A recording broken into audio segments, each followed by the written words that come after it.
Hola, mi nombre es Cecilia Castillo y en este video voy a analizar la ciudad de Querétaro, que es una ciudad que se encuentra en el centro de México, y voy a analizar sus diferentes características con el propósito de saber si esta ciudad es una ciudad sustentable. Primero que nada, esta ciudad tiene un clima principalmente templado subhúmedo y más cuenta con diferentes recursos hídricos, como por ejemplo tiene el río Lerma o el río Moctezuma y también el río San Juan. Asimismo, tomaremos en cuenta el parque vehicular de la ciudad, el cual se ha registrado como un 271,000 vehículos particulares en la ciudad, y la última vez se registró una tasa de crecimiento del 7.41 para vehículos particulares. En esta ciudad, los principales medios de transporte serían, como mencioné, los automóviles particulares y también los autobuses de pasajeros.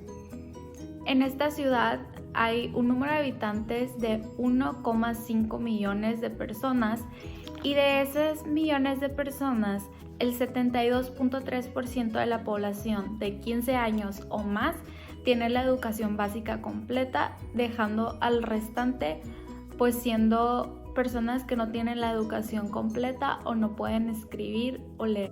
Por último, las principales actividades económicas de esta ciudad son el comercio, la fabricación de maquinaria, y se concentran en sectores como lo son la industria alimentaria y la industria automotriz.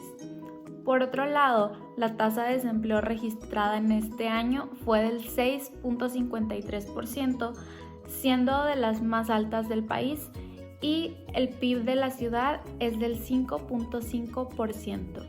Cabe mencionar que en el estado de Querétaro cuentan con un programa de prevención y gestión de residuos, el cual aplica para todas las ciudades, y este se basa en un diagnóstico de la ciudad en el cual deben participar tanto autoridades como la sociedad civil y las industrias y comercios.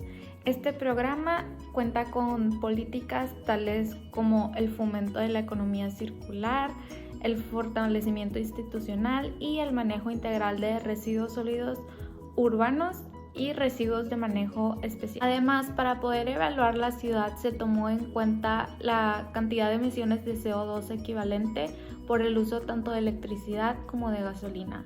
En el caso de la gasolina, el consumo total en la ciudad fue de 404,250,000 litros, y esta cantidad de consumo produjo una emisión total de CO2 de 842,424,781 kilogramos de CO2. En el caso de la electricidad, hubo un consumo en la ciudad de 2,233,350,000 kilowatts, y esta cantidad produjo una emisión total de CO2 de 1,103,274,9 toneladas de CO2 equivalente. En base a diferentes indicadores se hizo un semáforo para poder evaluar el rendimiento de la ciudad en ciertos aspectos, como por ejemplo en los espacios públicos, donde la ciudad de Querétaro tuvo un rendimiento rojo, el cual significa que fue malo.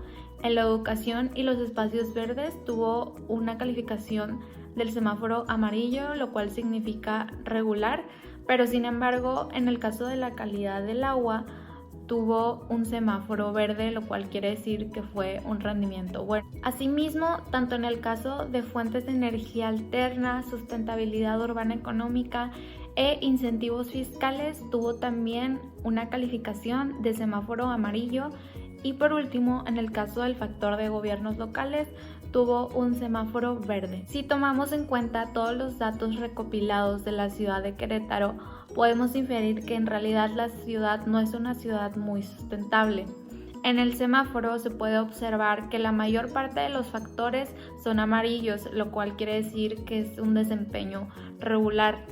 En el caso del semáforo verde, solo tuvieron 2 factores con esta calificación. Y por ejemplo, para los espacios públicos se encontró en semáforo rojo.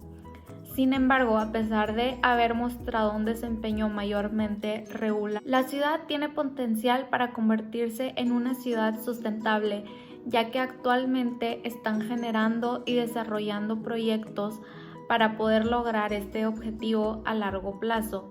Como por ejemplo, tienen un programa llamado Profige y Pase que buscan desarrollar una ciudad más sustentable y además generar trabajos. También, en base a los cálculos del CO2, podemos ver que no se está invirtiendo lo suficiente en energías sustentables o en vialidad sustentable, ya que los consumos de gasolina y de electricidad fueron muy altos en el caso de esta ciudad. Como se mencionó anteriormente, la ciudad ya cuenta con programas para mejorar su sustentabilidad. Sin embargo, sigue habiendo factores que tienen que tomar en cuenta, como por ejemplo el mantenimiento de espacios públicos y de áreas verdes. Por lo tanto, la ciudad podría beneficiarse de una mejor planeación para el gasto público y la inversión de gobierno realizada en sus proyectos relacionados a la sustentabilidad.